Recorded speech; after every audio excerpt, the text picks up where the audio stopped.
अस्सलामु अलैकुम वरहमतुल्लाहि वबरकातुहू। मोहतरम भाइयों, बुजुर्गों और दोस्तों, ये हमारा इस्लाह मुआशरा का 252वां सबक है। मोहतरम बुजुर्गों, कल हमारे माननीय प्रधानमंत्री जी ने दिल्ली के टाउन हॉल के अंदर एक पब्लिक मीटिंग बुलाई थी। उसके अंदर उन्होंने गाय के ऊपर कुछ बातें कही है। मुझे लगता शायद उन्होंने मेरा इस्लाह मुआशरा का सबक नंबर 241 सुन लिया, इसीलिए उन्होंने उसी को टॉपिक बनाकर वहाँ पे पेश किया और मेरी बात उन तक पहुँच गई, जिसके अंदर मैंने ये कहा था कि हमारे माननीय प्रधानमंत्री जी जब किसी फिल्म स्टार के सर में दर्द होता है या किसी क्रिकेटर का घुटनों का ऑपरेशन होता है तो फौरन ट्विटर के ऊपर अपडेट देते हैं।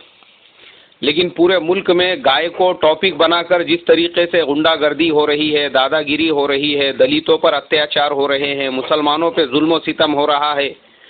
जैसे ऊना के अंदर दलितों को मारा गया, जिस तरीके से मध्य प्रदेश के मंदसौर के अंदर 2 मुसलमान औरतों को ट्रेन में से खींच के निकाला गया, उनकी रेलवे स्टेशन के प्लेटफॉर्म के ऊपर पिटाई की गई, तो हमारे माननीय प्रधानमंत्री जी अभी तक खामोश क्यों हैं?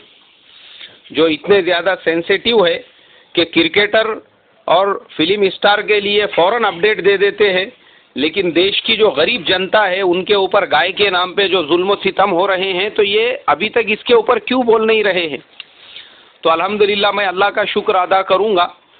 कि मेरा सबक नंबर 241 उन तक पहुंच गया। उन्होंने शायद उसको सुनकर उसी टॉपिक को अपना टॉपिक बना के कल ये बात खुद खुल के उन्होंने सारे देश के सामने, पूरी दुनिया के मीडिया के सामने कह दी कि हमारे मुल्क के अंदर 90% लोग जो गौ रक्षक बने हुए हैं ये असल में गुंडे हैं। रात में डाके डालने का, चोरी करने का, लोगों को लूटने का, लोगों के ऊपर घर फोड़ी करने का काम करते हैं और दिन में अपने वो काले धंधों को छुपाने के वास्ते में गौ रक्षक बनकर जो है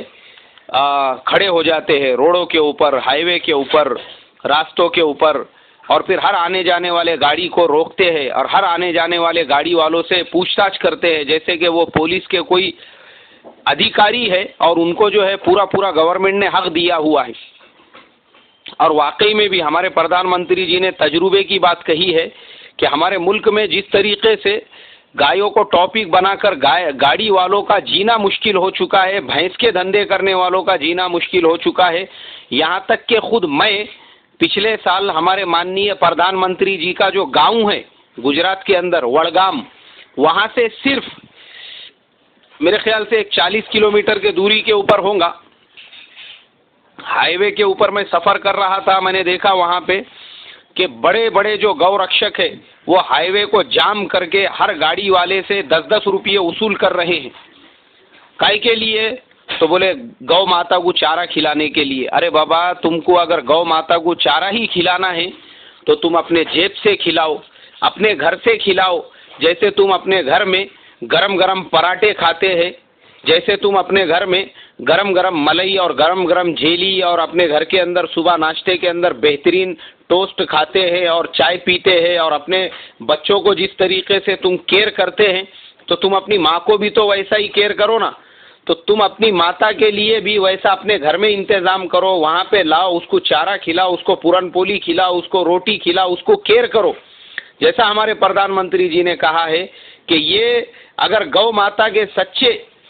मानने वाले होते या उसकी रक्षा करने वाले होते थे तो ये जो भूखी मर रही गायें हैं उन गायों को खिलाते। जो गाय प्लास्टिक खाती है, जो कचरे खाती है, जो इधर उधर खा पी के अपने पेट के अंदर बड़े बड़े प्लास्टिक के गोले बनाती है। और खुद प्रधानमंत्री जी ने ये कहा कि उन्होंने एक जगह पे देखा कि वो गाय के पेट में से 25 किलो का प्लास्टिक का गोला निकाला गया। तो ये अगर सच्चे गौ रक्षक होते थे तो ये उन गायों की इस तरीके से केयर करते थे, मगर नहीं, गाय के नाम पर हफ्ता वसूली चालू है इनकी गाड़ी वालों से 1500 रुपये। और पता नहीं कि पुलिस क्यों खामोश है। पुलिस इसलिए खामोश है एरिया पुलिस चौकी के अंदर क्योंकि एक टीवी चैनल वालों ने लाइव उन लोगों ने एक जगह पे जो है इस तरीके से बताया कि पुलिस वाले न्यूज़ चैनल वालों की बात सुनने को तैयार नहीं। वो लोग हिडन कैमरे लगाकर वहाँ पर गए, क्यों सुनने को तैयार नहीं? इसलिए कि उनको मालूम है कि गौ रक्षक जो है रोड पे हाईवे पे खड़े होकर जो हफ्ता वसूली कर रहे हैं, हर गाड़ी वालों से पैसे वसूल कर रहे हैं, 50% तो उनका भी उसमें हिस्सा है ना, क्योंकि बगैर पुलिस के संरक्षण के यहाँ पे कोई ना गौ रक्षा कर सकता है ना और किसी दूसरे की रक्षा कर सकता है। तो बराबरी में धांधली में ये सारा काम हो रहा है। तो हमारे माननीय प्रधानमंत्री जी ने कल जो बात कही है कि उन्होंने पूरे ऑल स्टेट्स की जो पुलिस जो रेगुलेशंस है, जो अथॉरिटीज़ है, उनको ये ऑर्डर दिया है कि ये जो डुप्लीकेट गौ रक्षक बनकर रोडों पे रास्तों पे गाड़ियों को रोक रहे हैं और जो गुंडागर्दी कर रहे हैं, उनकी लिस्ट बना के उनके ऊपर फौरन एक्शन लिया जाए। तो मैं यही उनसे रिक्वेस्ट करूंगा, अगर मेरा ये सबक भी उन तक पहुंचता है, कि माननीय प्रधानमंत्री जी, आपने बयान तो बहुत अच्छा दिया और आपने जो बातें कही है वो पूरे देश के आम और गरीब लोगों की आवाज़ है, लेकिन अब आप उसके ऊपर एक्शन लो। अपने अपने गांव में, अपने अपने शहर में, जहां जहां पे भी आपने कहा है कि आपने ऑल स्टेट्स के पुलिस को और वहां के अथॉरिटीज़ को ये ऑर्डर दिए हैं, तो उन्होंने फौरन एक्शन लेके ऐसे जितने भी गौ रक्षक बने हुए हैं उनकी धरपकड़ शुरू करके उनको अभी से उठाना शुरू कर देना चाहिए और उनको उठा कर ये बात मालूम करना चाहिए कि गौ माता के नाम से इन्होंने कितने करोड़ की अभी तक प्रॉपर्टीज बना दी है, कितने बंगले बनाए हैं, कितने फार्म हाउस इनके पास है, कितनी गाड़ियां हैं, कितना इनके पास में बैंक बैलेंस है, कितना कैश है, जिन्होंने गौ माता कुक के नाम पर जो है दौलत के ऐसे ढेर लगाए हुए हैं। क्योंकि अभी मैं न्यूज़ चैनल में एक रिपोर्ट देख रहा था कि जयपुर के अंदर एक हिंगोनिया नाम का गौशाला है, जहां पे गवर्नमेंट हर महीने 2 करोड़ रुपये गायों को चारा खिलाने के लिए और उनके संरक्षण के लिए देती है।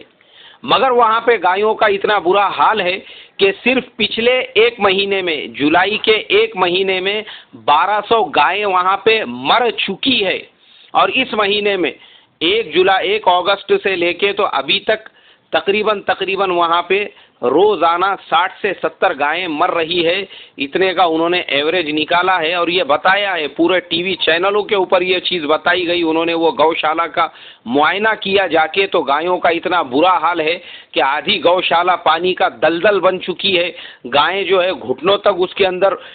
अटक गई हुई है, वो बेचारों को वहां से निकलना नहीं जम रहा है। और जो मरी हुई गायें हैं उन गायों को उठा कर जो है वहां से जेसीबी में उठा के, और जो कचरा फेंकने के डंपर होते हैं उनमें भर भर के उनको बाहर ले जाके शहर से बाहर गड्ढों में डाला जा रहा है।